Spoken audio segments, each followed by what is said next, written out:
আজকে জিমুত মাউন্ট ঠাকুরের পূজা উপলক্ষে বেগুনকুদরে দেখছেন আখের বাজার।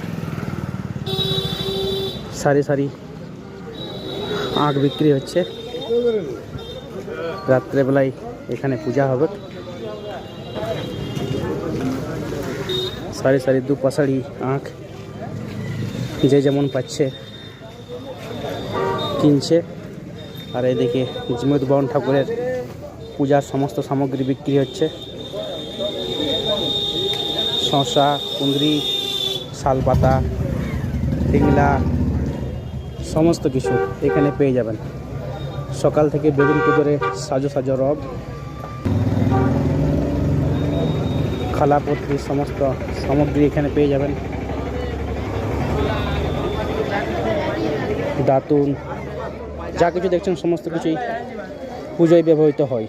সব কিছু এখানে পুজোর জন্য বিক্রি হচ্ছে। আমাদের গ্রামগঞ্জে কোনো কিছু পুজো হলেই এরকম একটা সাজো সাজো রব শুরু হয়ে যায় সকাল থেকেই। এটা হচ্ছে শিয়াল শুকনি, যারা দেখেননি তারা, এগুলাকে হচ্ছে শিয়াল শুকনি।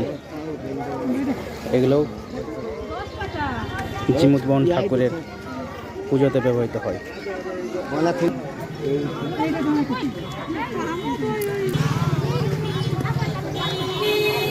সবাই আঁক নিয়ে নিজের বাড়ির দিকে যাচ্ছে। সমস্ত ধরনের পুজোর ফুল ডালি করে করে এখানে রাখা সাজানো আছে।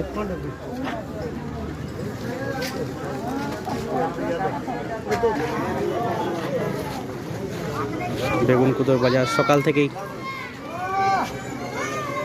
ভিড় হতে শুরু করেছে।